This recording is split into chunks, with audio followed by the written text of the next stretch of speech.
Physics class 11 है, chapter number 4 है।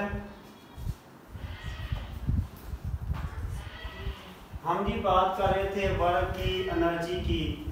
तो आज हम बात करेंगे एब्सोल्यूट पोटेंशियल एनर्जी कि आपकी एनर्जी एब्सोल्यूट पोटेंशियल क्या होती है।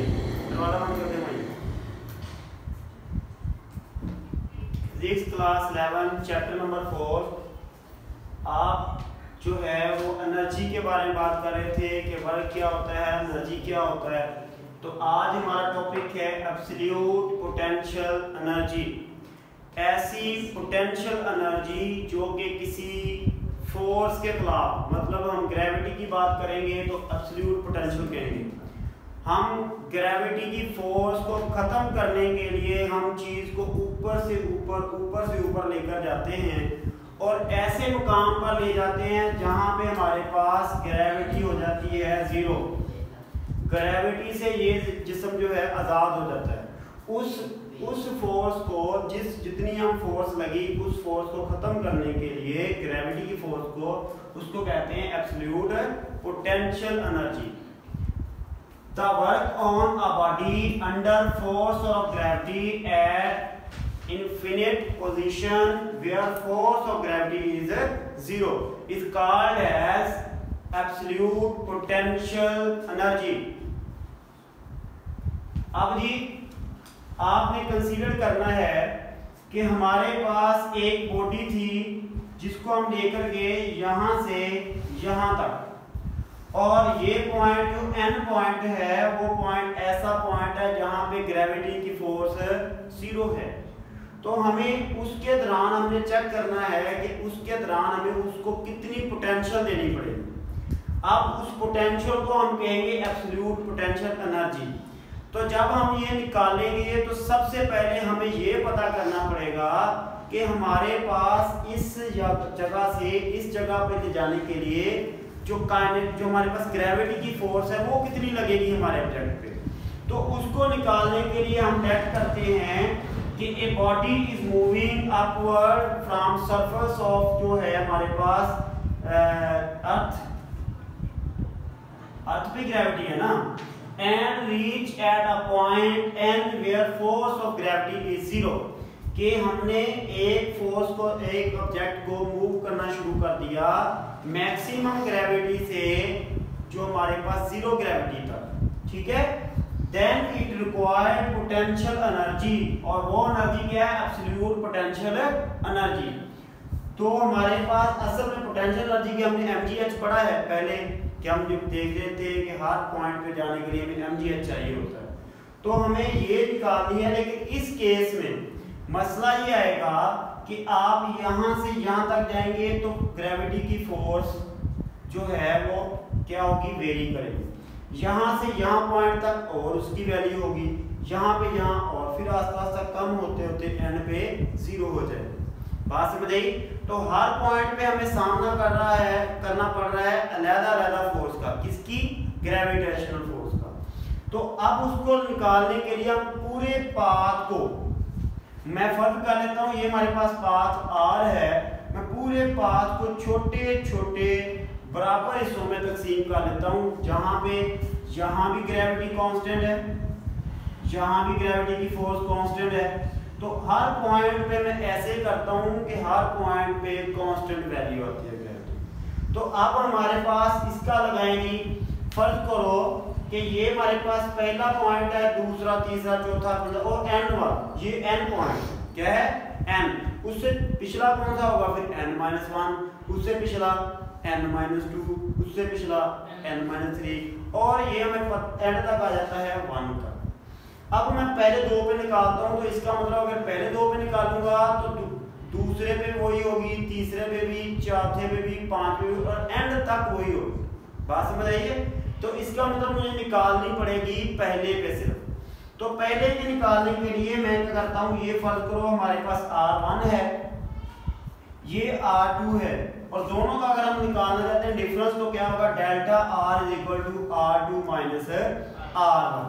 अब यहां से हम जो है delta R R2 minus R1, और यहां से हमें r की वैल्यू मिलेगी, ये माइनस का इधर आगे प्लस का, तो r2 हमारे पास असल में किसके बराबर है, डेल्टा r, ऐसे भी आप हिसाब लगा लें, तो डेल्टा r है ये और प्लस r1, ठीक है, ऐसे भी हम देखें तो ये सही है। और अब हमने देखनी है इसकी एवरेज, क्योंकि जब हमारे पास एक से ज्यादा चीजें आती हैं हम उसकी एवरेज निकाल के फिर उसमें सेट करते हैं। तो इसकी एवरेज किसके बराबर होगी, r is equal to r1 plus r2 over 2। अब यहाँ पे देखो r2 की वैल्यू हमारे पास नहीं पड़ी हुई, तो हम देखें r2 की वैल्यू हम इसमें लगा दें ताकि सारी r1 बन जाए और हमें सिर्फ यहाँ से यहाँ तक मापना पड़े, उसमें कोई और चीज ना आए। इसमें मापेंगे ये तो इसको हमें फिर लगानी पड़ेगी, तो हम एक ही वैल्यू से गुजारा करने के लिए हम r1 निकालेंगे, ठीक है। r1 की निकालनी है तो हमें r2 की वैल्यू लगा देनी पड़ेगी, तो वो क्या हो जाएगी, डेल्टा r प्लस r1। तो ये इसको करेंगे तो r1 r1 2 r1 plus delta r।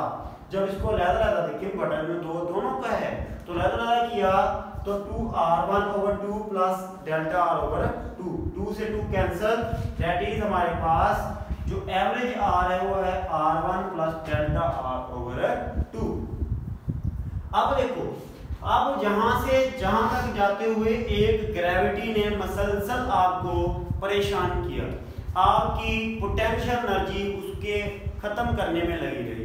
अब आप करेंगे उसको कैलकुलेट हम करने के लिए हमारे पास होती है पोटेंशियल, जो हमारे पास सॉरी ग्रेविटी की फोर्स बराबर होती है g, ये कांस्टेंट है इसका, m मास ऑफ अर्थ, ये लिख लें m जो है वो अर्थ मास है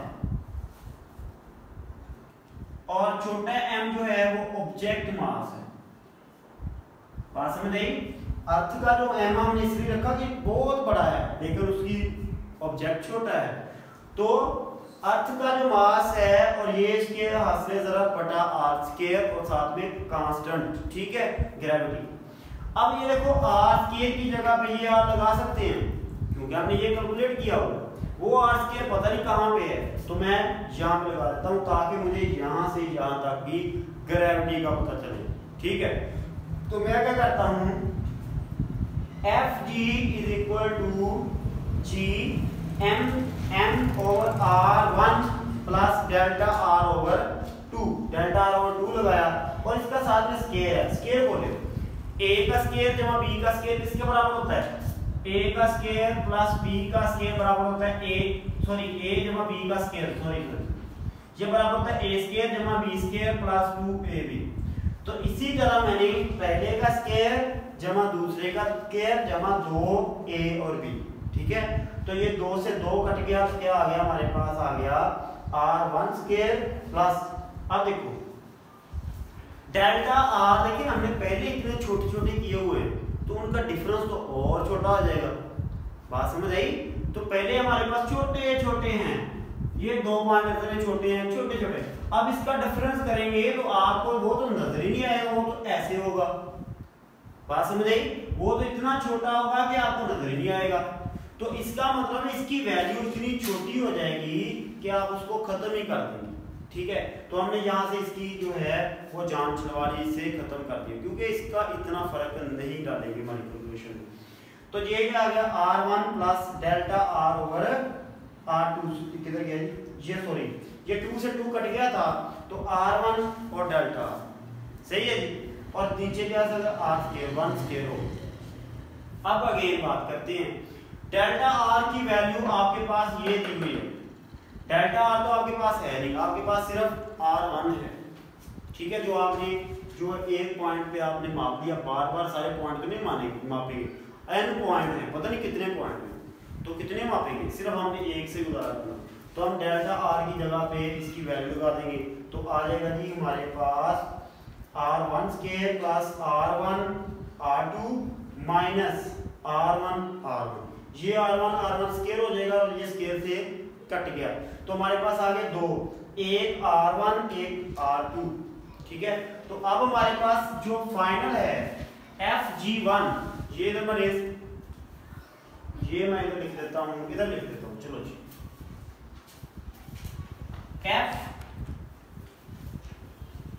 G1 जो है पहले पॉइंट पे हमारे पास क्या बन गया, G M over R1 R2। दूसरे पॉइंट पे इसी तरह हमारे पास क्या हो जाएगी, G M क्या हो जाएगा फिर बोलिए। तो ये यहाँ तक अब कर लेंगे, उसके बाद जो है वो कल करेंगे, तो ये कल कर लेंगे, ठीक है। तो ये हमारे पास